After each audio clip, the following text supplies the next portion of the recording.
Dear students, good morning. This is Palavesu, Max teacher. So 11th standard mathematics, your first lesson, sets, relations and functions, right? So you started your set language in your 10th standard.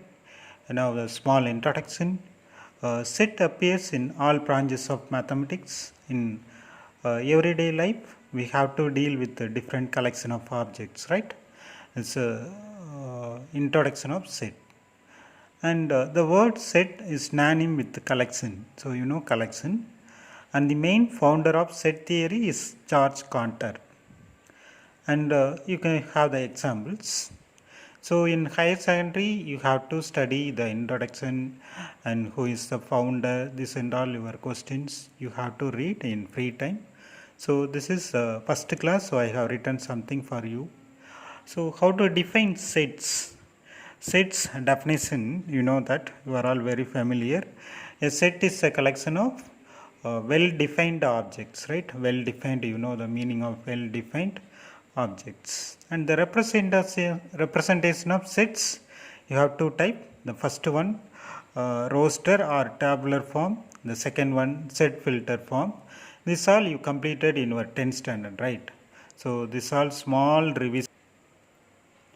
So the first one, roster form. In this form, a set is described by listing out all the elements in that set. So you have the sentence, you have to frame that in tabular form. That is called your roster form. So once again, in this form, a set is described by listing out all the elements in that set. Okay. For example, A is a set of natural numbers less than or equal to 8. Less than or equal to 8. So you have to write this in roster form. So what is roster form? Your A equal to 1, 2, 3, 4, 5, 6, 7 and 8 is the roster form. So what is this form is called? This is called set filter form. Okay, this is called set filter form. That is your next one.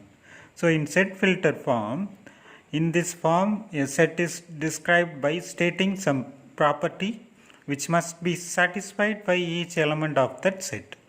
So if it is given in terms of sentence, that is called set filter form. If it is given by the elements, that is in roster form. So this you completed in 10th standard. Once again, you have one more example. Consider natural number n equal to 1, 2, 3, etc.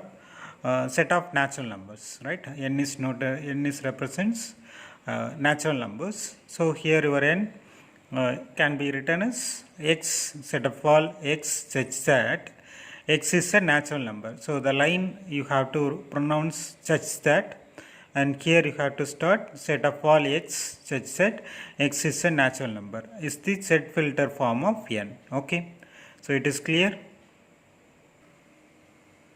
The next one will be power set of a set.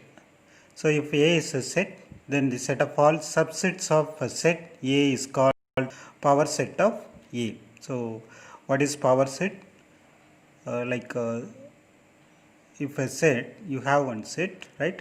Then the set of all subsets of the set is called power set of A. You should know how to find the subset of any set. So how to find the subset?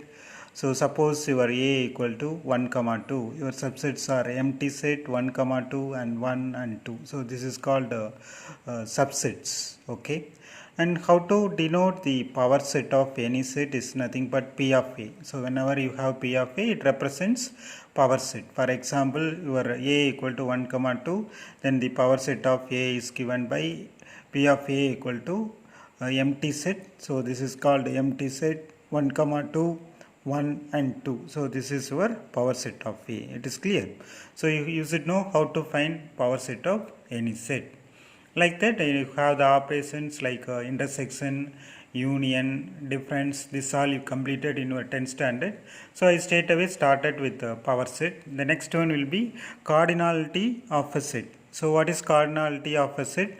The number of elements in a set A is called cardinal number and it is noted by n of A, right? It is called cardinality of a set. the number of elements in a set is called cardinal number and is noted by n of a. That is called your cardinality of a set, right? And you have one more example. If a equal to a, e, I, o, u, right, then your cardinality of a is equal to 5. Cardinality of a equal to 5. It is clear?